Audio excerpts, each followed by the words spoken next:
my name is Shireen. Thank you so much for joining us today. I'm the owner at the Goddard School in Medfield. This class will be led by Lisa Chin, who is excited to welcome you to her village. Lisa is a writer and a coach for a community of mothers who are reclaiming motherhood for themselves, their mothers, and their next generation. She's the host of Fourth Trimester Summit, an interview series inspired by her postpartum experience rooted in traditional Chinese culture. You can find out more about Lisa at www.lisaforreal.com. Lisa, thank you so much for hosting this today. You can please take over now. Thank you. Okay. Thank you, Shireen. Hi, everyone. Feel free to, actually first, a little housekeeping. The call is being recorded and it will be posted on YouTube by the Goddard School. We will be touching on some topics and you will have the opportunity to share some personal stories if you'd like. And I want to let you know that if you do share it, then it will be on YouTube. How many people see it is up to them, but that's what's going to happen there. And yeah, I'm just really excited to be here. Thank you for taking the time out from your busy schedules. And it doesn't matter if you're at home or if you're at work or if you're on the road or wherever you are, you're doing things and you're taking your time out of your busy day to come here and join in this conversation. And so I greatly appreciate that. And you feel free to come on mic if you want or not. And also you will have the opportunity to share. You can feel free to post questions throughout the conversation in chat. And also you can kind of raise your hand or chime in when I will pose questions throughout the conversation. And so first off, I want to say that I'm Lisa. I am a mom of 3 in Medfield, which is I'm trying to practice. It's on the unceded lands of the Massachusetts and the Wampanoag tribes. And my oldest daughter is almost 7, and she went to Medfield Goddard before she went into kindergarten. And then I have a 3-year-old and a 1-year-old who are currently both at home right now with me and my mom and my husband. And so I'm just really excited to be here. I am going to walk you through a little bit about postpartum. It's a huge passion of mine. I fully believe that postpartum is a microcosm of motherhood. It kind of is this like just one cell of motherhood, but it is indicative of how we experience motherhood overall. And I'm deeply passionate about it. A little bit more about me. I am, like I said, a mom of 3. I'm originally from New Jersey. I am a writer and a coach. I also have a full-time job as an analyst. And so I have kind of my feet in a lot of different worlds. And I kind of feel like I've done that kind of throughout my life. And I also have a certification in holistic health coaching. So I have that kind of background, which will play a role in kind of how it plays a role in my story as well. Feel free to introduce yourselves in the chat. Tell me a little bit more about yourselves. How many kids you have. And then, like I said, I will ask questions kind of throughout this conversation. So a little bit about my postpartum story. I'll share that first, and then we'll kind of dive into the myths of postpartum, and then really what yours was like. I really want you to have an opportunity to share, if you'd like, how your postpartum was, and then to understand how postpartum, like I said, is this microcosm. It's this little piece of motherhood that really has a huge impact. It reverberates throughout motherhood. And then further after that, I'd love to kind of talk a little bit more about around how you can heal and process your postpartum, even now, whether you're 1 year, 7 years, 20 years postpartum. There are just different ways of doing that. So hi, Natasha, you have 3-year-old twins, a boy and a girl. That's wonderful. Thank you for sharing. And Sarah has a 3-year-old son. I do as well. I have a 3-year-old as well. So I'm in good company. So a little bit about my postpartum story.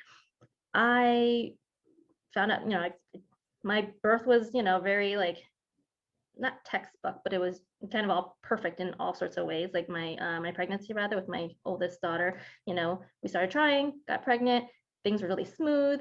And then, I took all the classes, I read all the books, um, and what was really interesting about my experience, though, was that I knew that birth wasn't the finish line, and I think that that's a really big myth of our culture. We have all this like birth preparation, and then we get the crib, we start up the nursery, we do all the things that they tell us that we need to do, grab that shopping list at Target or wherever, and then you fill it all in, and then you're good to go, right? And my postpartum planning actually started when I told my mom I was pregnant. So I'm Chinese, or my family is from China, and I'm of Chinese descent. And I remember when I was younger that my mother shared with me, like, oh, when you're, after you have a baby in Chinese culture, you actually, the mom doesn't do anything and she just gets support from her family. And I was like, oh, okay. Kind of like log that in the back of my head.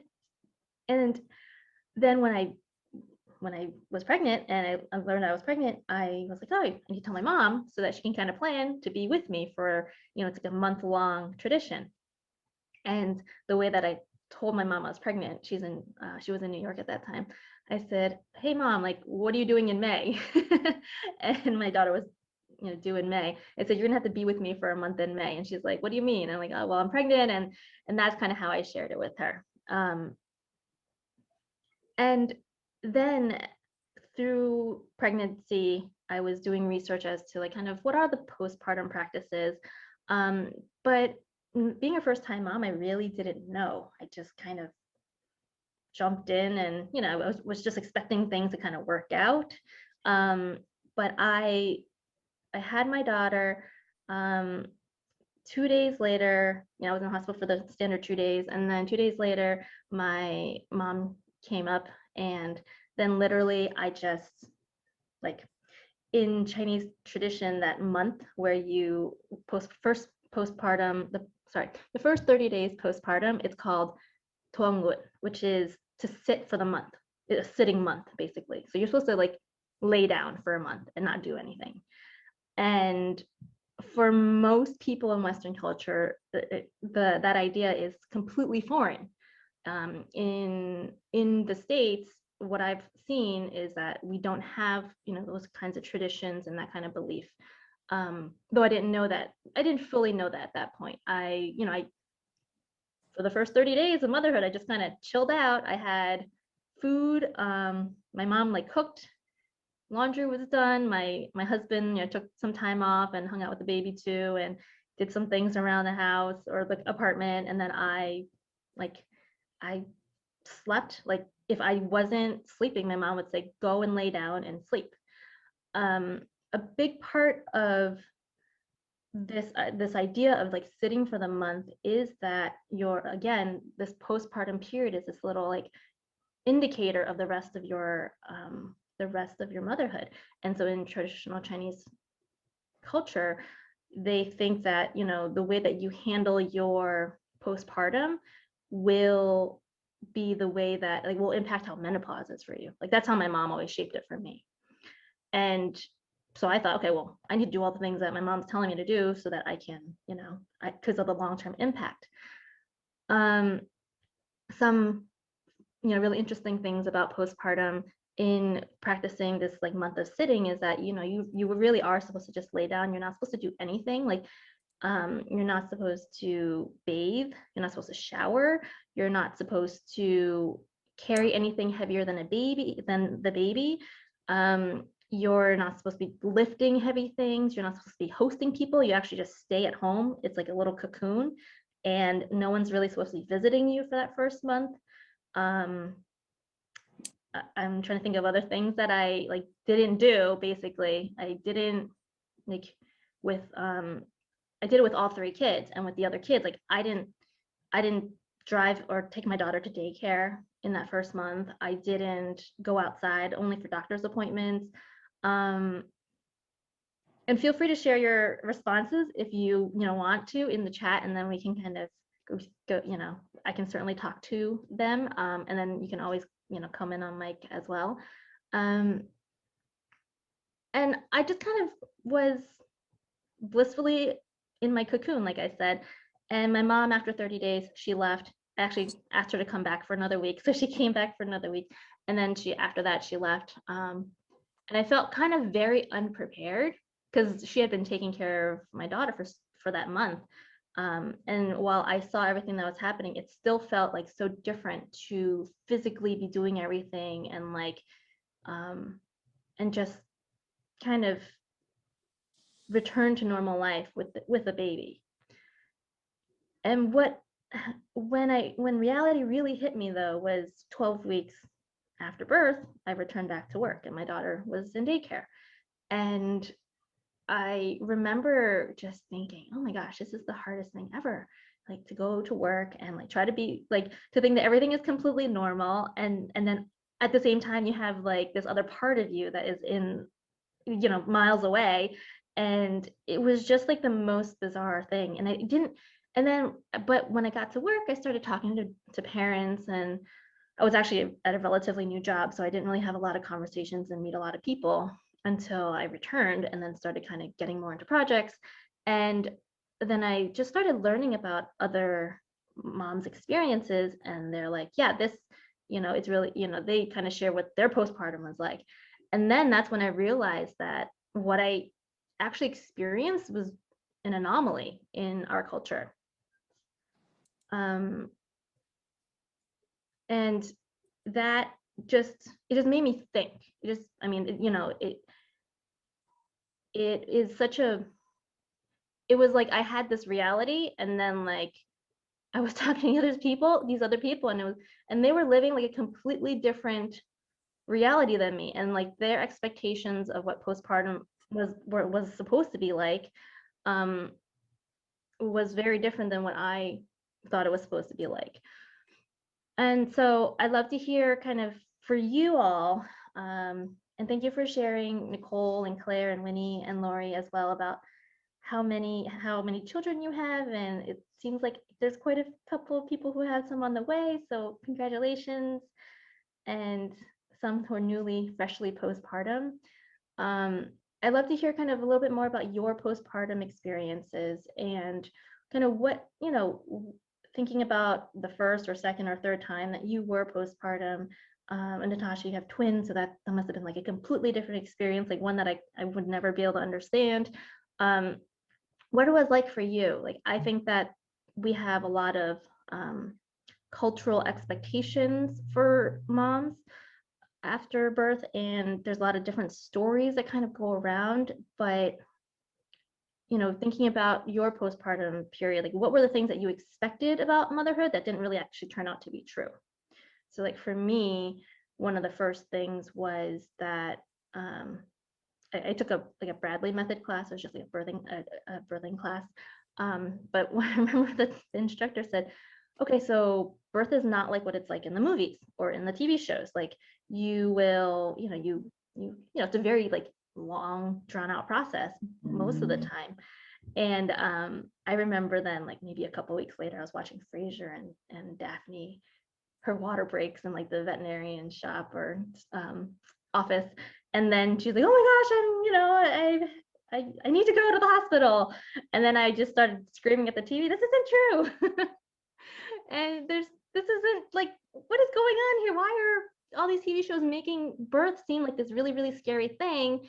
And because most of us have never actually attended a birth. Like I never saw someone giving birth. I didn't know anyone who was in that position. So that really, I started thinking like, that's not true. What else is not true that people are telling me about, about postpartum and about birth and motherhood?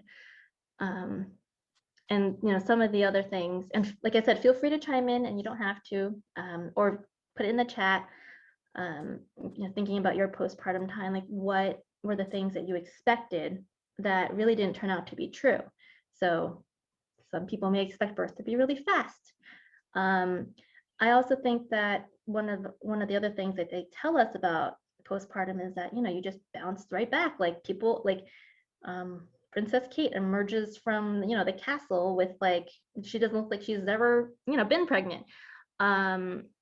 But and she was a little more realistic than some of like the celebrities that are out there. But popular culture tells us that you're going to bounce back, you're going to fit in your pre-pregnancy genes, you're going to feel like super happy all the time, because like being a mom is the best thing ever, and it's just so fulfilling, and you're not going to want for anything else. And that is, there's all these different stories that we're told that are not true. I mean, yes, there are many, many, many moments where I'm like so happy to be a mom, but at the same time, like no one actually says, but there are so many moments where you're going to feel really bad about it. You're going to feel like you're not good enough. You're going to feel like it's really hard. You're going to feel like it's actually impossible. You're going to feel like you can't do it alone, because another myth is like you can do it alone, which is something that's perpetuated. And then there's also this idea that, you're just going to be the same person, but also a mom. Like you're going to be, however old you were, like you're going to be 32, your 32-year-old self. And then 9 months later, you'll give birth and you'll just be a mom plus whoever you were. And there's no discussion around how we are not just like, I'm not just Lisa and a mom. Like all of a sudden I'm like this weird, this, a lot of stuff has happened chemically, physically, biologically, emotionally, that makes me into a completely different person than I was before. And so there's all these various myths that are being perpetuated out there, telling us how birth and postpartum are supposed to feel. And then we are met with our reality that doesn't actually match that. And then we think that there's something wrong with us because we're not meeting up with those cultural expectations. And I wish I had the complete stat with me. I think it's 1 in 7 women experience postpartum depression. And what I learned actually through my summit was that there's actually 6 kinds of postpartum mood and anxiety disorders. So like there's not just one version of like the baby blues or like feeling bad after you have a baby. There's actually 6 versions, 6 different types of like psychological buckets that you can feel. And then there's different degrees in them. So there's, postpartum depression, there's postpartum anxiety, there's postpartum psychosis, and there's quite a couple others. But no one actually says that, everyone thinks that, after the summit, after I interviewed and I shared the summit with my network, and someone actually said to me, I didn't even know I had postpartum depression until I watched the session about postpartum depression. And then I realized, and then I reached out to a psychologist or a therapist. And it was just that she was in the soup and she thought the soup was totally normal. It's kind of like you're in the ocean and you don't know you're like fish don't know they're in the ocean. It's just, that's their world. That's all they know. And like for mothers, it's like, that's all you know, like this is your experience. And honestly, we're not having real conversations with other mothers about what it's actually like. No one's really sharing that, between social media, between the media in general, and then popular culture and stories and books and things like that. So many of them perpetuate this idea that it's easy, and if you're doing it, if it's not easy, you're doing it wrong. And so I think that that's a really important thing for all of us to realize, is like there are stories that are told to us, and those sometimes are the only stories that are told to us about postpartum. And it is important for us to know that our reality, like your reality is your reality. And I'm so sorry, I kind of went on this like rant and then I missed the chats. And so Nicole shares, first postpartum, I was home for 3 months. My husband was with me for a month, then I was solo until going back to work at 3 months. Likely going to be solo for majority of the first few months with the next baby due to husband's work obligations. Felt very boxed in, lonely, not fulfilling. Never showered, hardly ate, and never had a minute to myself. Was very active before, but didn't have the energy to get back to it due to lack of sleep. Thank you for sharing, Nicole. And to know that, you know, you have this time coming up that's going to be a little different, and there's going to be a little more with having your first to also take care of. That's a lot, you know, and I want to recognize that it's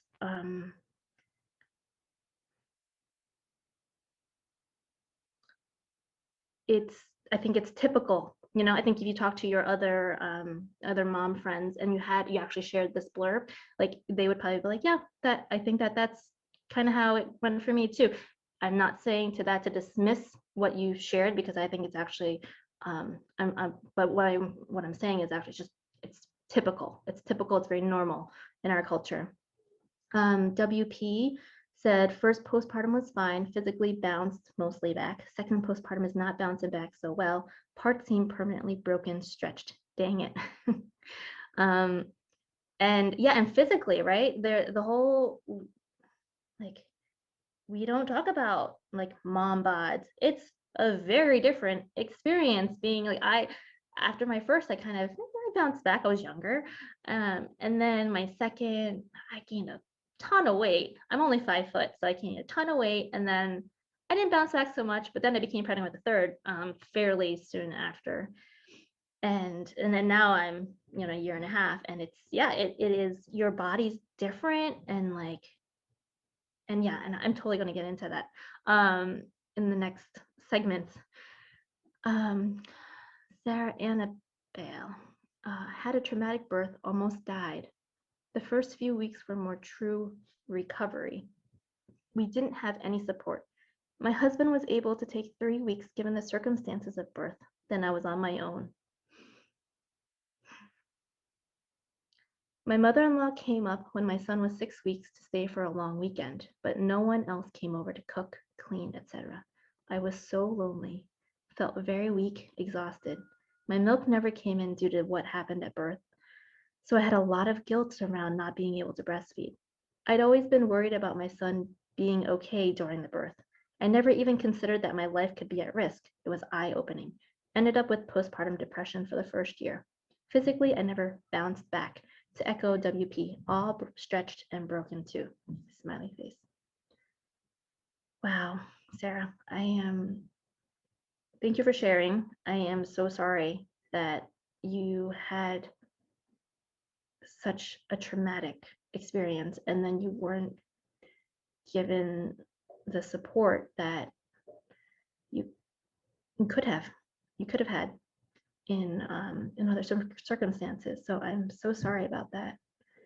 Thank you for sharing. And you mentioned one word in there, guilt, which, well, I have lots of thoughts about guilt, but I'll spare you of them for now. But that is a big word. It's a big word for moms, and it's a lot. It's a lot for us to hold on to and to bear that burden, and oftentimes alone and unspoken of. And it is indeed eye-opening that so much of the focus is on the baby and very little on the mom. And this is not to say that, you know, we shouldn't focus on the baby, but there is truly a neglect of mothers. You know, I think that that's a big component of what we're experiencing, you know, as mothers in this society, in this culture. Claire, agree with WP, took much longer to recover after second, exacerbated by taking care of a toddler. Yes, and this goes back to like when I was postpartum And they said, don't pick up anything heavy, like heavier than your baby, basically, is the rule that I've kind of heard bounced around. And I remember when I was, my daughter had my oldest, she had a tough time becoming a big sister the first time around. The second time around, she was amazing. The first time around, she was not happy about it. And I remember she spent the first like 4 weeks just screaming every time she came home from daycare. And there was one time where she was screaming and my son was trying to sleep. And so I picked her up to bring her to the other room. I definitely like broke something. And you're right. Like your body is actually super elastic during that time because you're all like loosey goosey, right? Like you have like a big old, you have this empty womb that's trying to contract and like not be empty anymore, and there's like a vacancy, there's like a lot of air in your body. So like traditional Indian medicine called Ayurveda, and also in traditional Chinese medicine, there's this belief that you have a lot of air in your body, and in some cultures they'll actually bind your belly so that it kind of pushes the air out.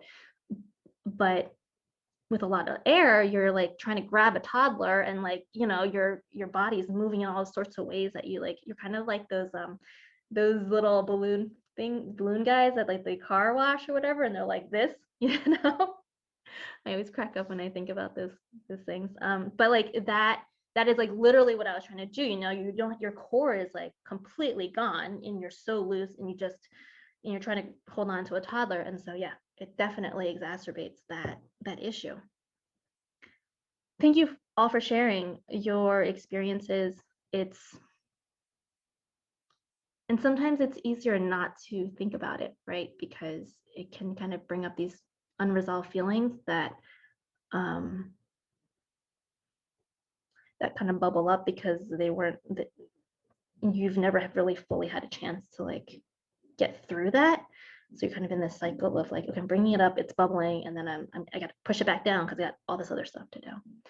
So thank you for sharing, because I know that takes emotional labor for you to actually do that. And I think we did, we talked a little bit about the realities of postpartum as mothers.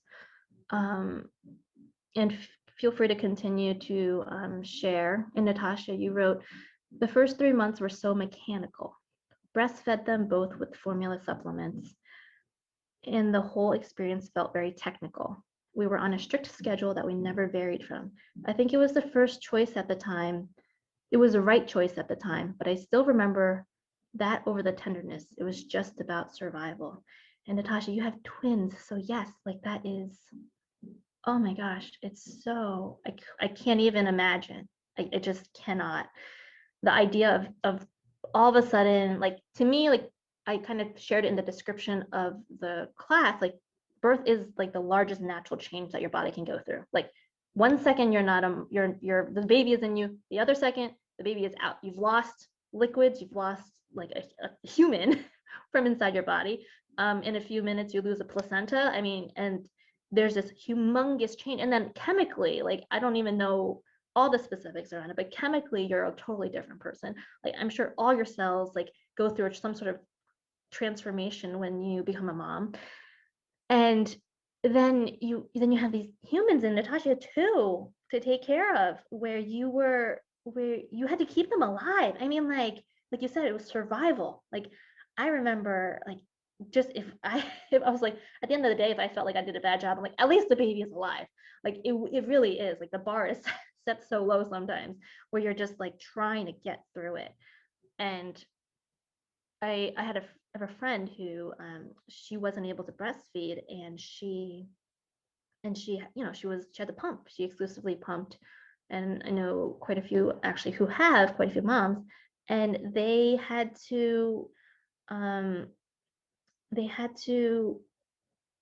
were on a schedule, and it was just hard. So thank you for sharing. Thank you for joining, Natasha. I think they'll send out the recording so you can catch the rest of it. And then you can always reach out to me if you want to have more of these conversations. And I realize we're at like 2:30, and I've talked a little bit about a few things. And the invite actually said an hour, so I wasn't sure if this was half an hour or an hour, but I will, I'll I'll get through some of the other topics and then just I can close it out for you.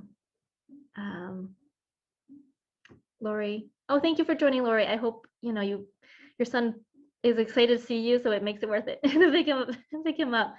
And I hope to keep in touch with you. Feel free to reach out to me about this stuff at any point, and catch the recording when it comes out. Claire says, I definitely was very impatient to return to my physical self, especially after my first son. It probably took a toll. Definitely have a very weak core and pelvic floor today. Yes.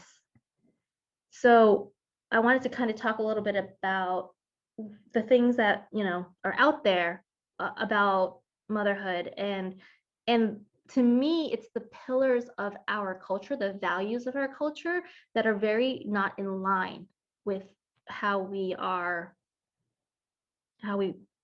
is not in line with like us being to thrive as a mother. The whole idea of like being busy and productive and like doing things and bouncing back and like the idea of resilience, this false idea of resilience. There's true resilience, and then there's like, jump right back in because you have to make money, you have to play hostess because people are coming over, you have to look good, you have to like, there's all this conversation and expectations of us. And then our bodies don't have the time to actually heal, physically. We took 9 months to get to that point where we had the baby, and we are not even given that amount of time. We're not even given a fraction of that amount of time to return physically to who we are. I mean, I remember I was 6 months postpartum, and I was kind of like, oh, feeling kind of okay with my first, not my second or third. And then I remember then with the, sorry, I lost my train of thought because I had some alerts come across, but I remember like I was in various moms groups on Facebook, and they're like, oh, I'm at like 4 weeks. The doctor gave me the okay to exercise again. And what should I do? And I just, I would chime in as often as I could and said, do what you feel comfortable with. Like your body took 9 months to get to this point, or get to the point where you gave birth, and you're literally you're 1/9 of that's like you're 1/9 of that time postpartum. And don't expect your body's not a machine, right? Like it's not technical, as Natasha was saying. Like there is this, we as women are gentle, and we are not supposed to rush into things. Like that's just kind of our biological makeup, if you ask me. But we're not supposed to actually do that, and so we have to give ourselves that time to do it, and we're not given that. We don't have that expectation. Like we have pressures, external pressures to like fulfill all the other things. And then also the whole idea of doing it all alone. Like independence is such a big component of being like American, and I love that part about like I can see it in my daughter. Like she's very like she's got that fire in her, and I love that. But I also think that there's a time and a place, and like motherhood was never a solo activity. Like there's that whole idea of like it takes a village, and it is never. It was our values around independence very much combat with what is necessary for a thriving motherhood. And then Nicole says, do you have any tips to make for a more successful 4th trimester? Yes, definitely. In traditional cultures, and that actually is a great segue to my next topic, or next section of my presentation I'm not showing you. But so what's really interesting is when, I kind of had this one singular data point from my mom, like in Chinese culture, we do this. So I was like, all right, cool. I'm Chinese. You did it. Or actually, my mom didn't really do it because she was another story for another day. But in China, traditionally, that's what's practiced. And then as I started digging into it, the reality is actually in every traditional culture around the world. So like in South America, in Latin America, in Africa, in India, in Southeast Asia, in Eastern Asia, all those areas have traditional postpartum practices where you do what I did, similar to what I did. For 30 to 40 days, there's the saying, 40 days for 40 years in Ayurveda. And again, that whole idea of how you treat yourselves in those first 40 days is the extension to the next 40 years of your life. Shireen you have your hand raised, Shireen? Hi, yeah, I just wanted to, when you said, the culture, I'm actually from India, and, just wanted to let you know, the culture in our culture is also very similar to Chinese. In fact, I'm Tibetan, and we don't get out of bed for a month. We are like drinking soup. And when I first came to America, and I obviously run a childcare center, people would be giving birth, and I kid you not, I would be seeing moms coming in on the third day with the older sibling and the newborn baby. And I was just like, oh my God, like my first feeling was, these Americans are so strong. Like, look at her. She just had a C-section. And I kid you not, fourth day they were coming to school. And in my mind, I just thought, my God, they're like really strong. We're not even close to that, So it's so nice that you're talking about all this. I am enjoying the topic because I think this is a subject that's not openly spoken about. In fact, everyone, when you're raising kids, everyone's just talking about how wonderful everything is. And to the point that you can't even chime in to say, oh my God, I'm hating this. I am not enjoying this, while everyone around you is saying, and that just ends up making you feel guilty and lonely because you can't talk about it. You're trying to, social media makes it worse because everyone's trying to be like, wow, like everyone's posting the best pictures. And then you look at them like, oh my God, how are those kids so good? So I felt like this topic, when Lisa talked to me about having this conversation, I thought it was such a nice way to be able to speak openly, even if it's a small group. It is so nice to talk about it openly. And in the future, Lisa is always a person everyone can connect with. So please continue. I'm sorry, I had to talk about culture when you talked about culture. No. And I mean, that's the reason that Shireen and I kind of connected on this, because I was sharing about my summit with her, and then she's like, what is this about? And then we kind of went into our stories, and Shireen was telling about her various births and various postpartums. So no, thank you for chiming in, Shireen. I mean, I do, it's just another data point, right? Like, it's not just my story. It's like now Andrea and Sarah and WP and Nicole and Claire and anyone watching can say, hey, I know 2 people who've done it differently. And that this is not just some random thing that you find in an ancient Chinese book. This is a practice that actually in China, it's a big industry now, which is, I have other thoughts about that. But it really is, it's really, there's a saying I learned early this year. It's, don't compare your insides with someone else's outsides. Like, there's so much going on inside of us, and we are, again, in that soup, we're in that sea.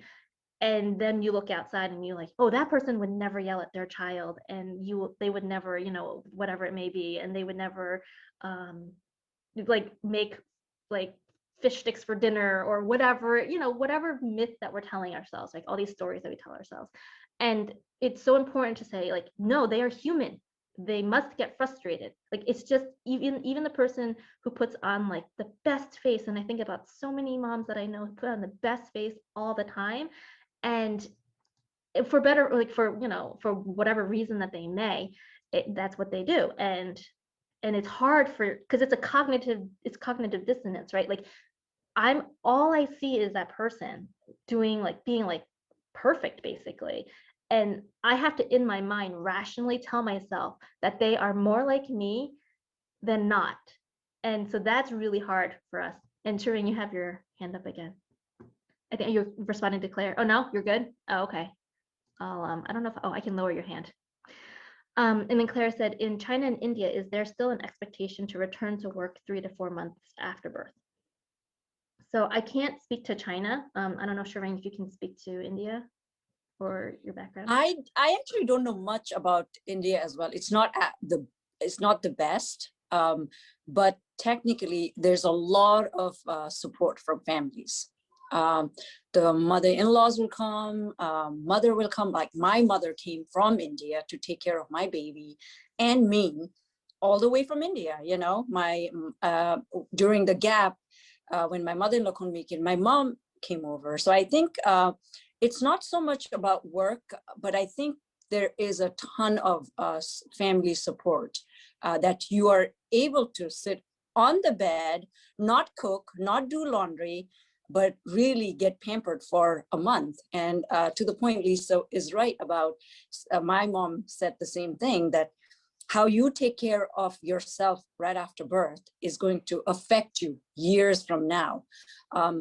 Also, having said that, there is no need to be jealous because I gave birth here. So I really didn't get to sit inside the house for a month. I was back at work fast, but I think I don't know about 3-4 months leave, but it is because of so much of family support that the women are able to relax a bit. It's not like, okay, the 5th day, like the older kid has to go to school, there has to be a meal at the table, things have to go back to normal, which I see here. Things get back to normal, I think, too soon. Yeah, agreed. Nicole says, I know everyone's scenarios are different, but my parents still work, so cannot support. Are you recommending support, family or otherwise, to allow for relaxation? So my philosophy is that, you do the best you can. We're all doing, this is a true belief of mine, we're all doing the best we can with the knowledge and resources that we have. So only you know your resources. You can expand your knowledge, like coming here and listening to this conversation and everyone else sharing their experiences and sharing as well. Like you're expanding your knowledge, your resources, that is something that, I don't know anything about. But if you can afford a postpartum doula, a mother's helper, someone who can take that, or a housekeeper, someone to take that off of your plate for a little bit, then yes, like, oh my gosh, it would be worth 1,000 cribs, like our baby showers nowadays, like our baby showers were created at a time when the couples needed resources, and they needed like, they were going into their own home and they needed, all this other stuff.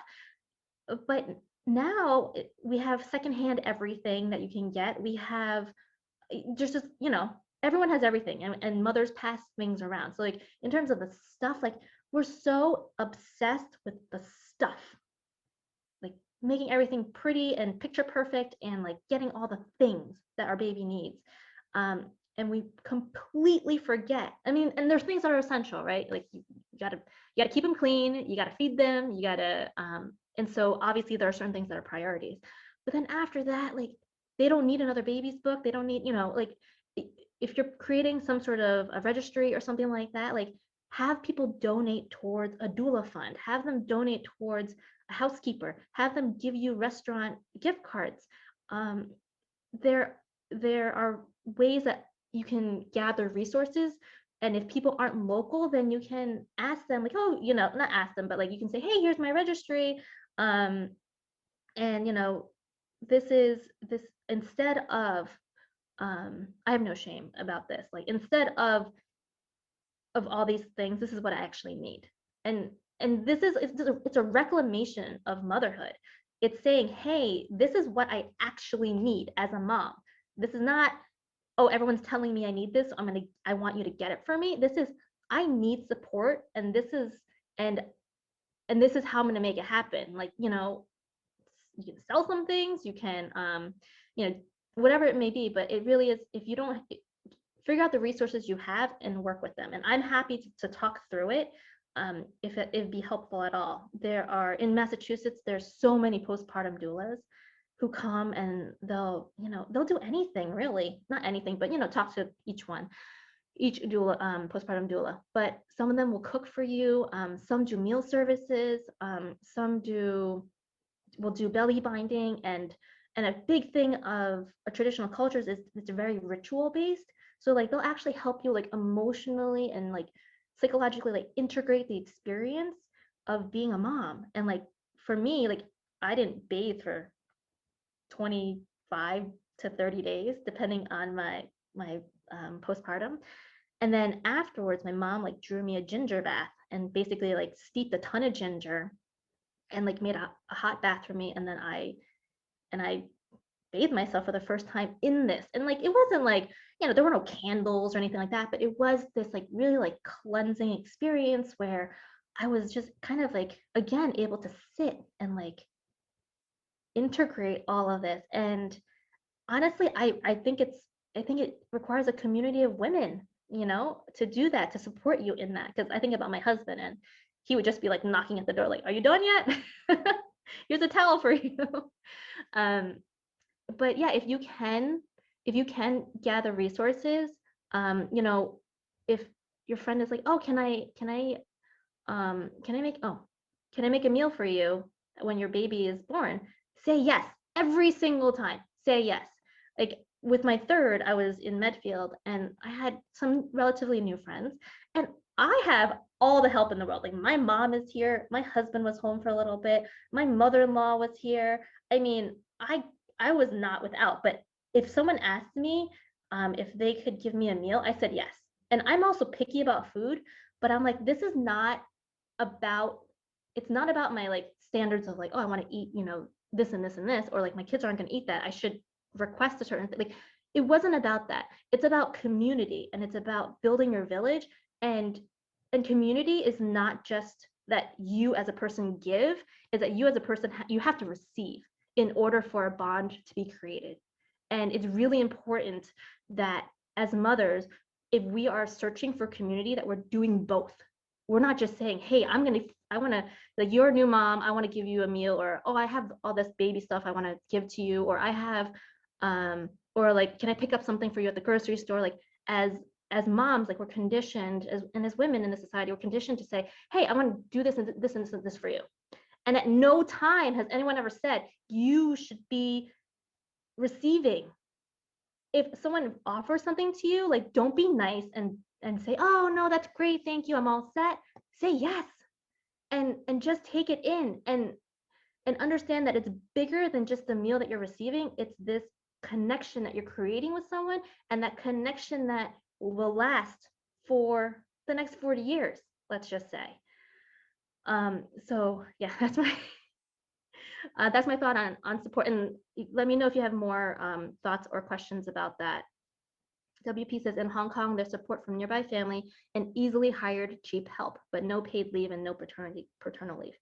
Oh, actually, paid leave in Hong Kong improves recently, but still, there's more commonly support from family and hired help, in contrast to what is typically occurring in the US. Yes, and I would say that it's a very, it's a very westernized thought, like the idea of like independence and productivity, economic productivity, especially, you know, there's no paternal, well, there's not a lot of paternity leave because they need people filling seats and typing and making, you know, and making money for companies. Like honestly, that's what's happening. And there's a true reality to that, that we have to actually make money, but there's a very big balance in ensuring that our families are being taken care of.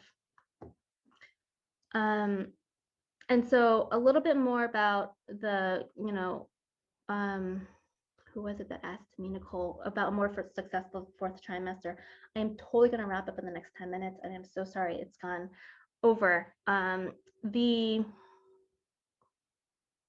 What can you do for a more successful fourth trimester? One thing is there's so many more books nowadays about kind of like doing that, about a more successful fourth trimester. There's my summit. So I'm going to, so actually, I'll just say it right now. If you go to lisaforreal.com, I'm going to put in the chat, /Goddard. You can sign up for my newsletter, but what, like in the next by the end of the week, I hope I'll give you full access to all my videos, all my sessions, so you can watch them, and then you can actually take the information from them that you want. But one thing, there's Kimberly Ann Johnson wrote a book called The Fourth Trimester. She's a somatic experience practitioner slash sexological body worker slash doula slash yoga teacher. Like, she's done a little bit of everything, but she has a book that kind of outlines a ton of different practices. One of the things she says is within the first 48 hours or even 24 hours, maybe, write down your birth story, somehow record it. Like, that is writing down or recording or sharing your birth story is actually a really healing part from an emotional, psychological standpoint of postpartum. And then, you know, if you are thinking about planning for your fourth trimester, think about the resources that you have and think about how to support yourself so that you can just think, okay, if I was laid out for a month, voluntarily or even involuntarily, what support would I need? And plan for it. Have a psychologist, like a psychologist or psychiatrist on hand who has experience with postpartum depression. You can contact Postpartum Support International for, you know, various resources. And then you can have that on hand and have a list of things that you kind of go through every day. Like, go through, like, for a week, record all the things that you do. Like, I have to go food shopping, I have to clean, you know, I have to clean the rugs, I have to do laundry. Or make that list and then see who can help you with that from there, or what resources you can hire out help for that, or create that list and send it to your close group of girlfriends in town and say, hey, here's the help that I need, can you guys sign up for this? I haven't thought too much about how, you know, COVID obviously has a big impact on this, but there are certainly ways of getting creative about it. Don't put the pressure on yourself to actually host and do all the things that you need to do. Think about the things that are really important for you and for the baby, and only do those things. If you are, and then there's also The First 40 Days is a recipe book by Han Oh. She was one of the guests at for the fourth trimester summit, and she talks a bit about like traditional Chinese culture and traditional cultures in general. There's like so many resources. If you go through it's the fourth trimester summit.com. If you go through that list, like almost like I would say like at least half of the speakers have written books. Just email me and just let me know if you have any questions when you start watching the videos. And I'm happy to kind of say, hey, if you share your story with me, I can say, hey, these are the videos you should focus on so that you get the most out of it. I'm just really happy that you guys, you all stuck around for this conversation, because I do think that it's, obviously I feel very passionately about it, but I also think it's just so important for all of us to really shift the paradigm of motherhood. And in order to do that, it really starts with us, and like really questioning the things that need to be done versus the things that like are being told to us that have to be done. And also that knowing that there's not just one way of doing it, like what we're being told is not the reality, like is possibly not a reality for other people around the world who are also experiencing it. Like the more we know, the better that we can be and the better that we can do. So if you are interested in getting access to those sessions for the summit, sign up at the link that I shared. It's lisaforreal.com/Goddard, Goddard. You all should know how to spell that. And then you can always email me at lisa@lisaforreal.com. My writing is also at lisaforreal.com.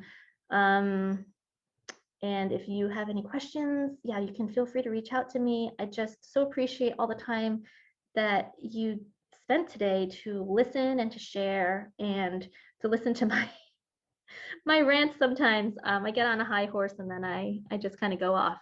But it's something I feel very strongly about, that we change the way that motherhood is experienced so that we as mothers can thrive. So thank you again.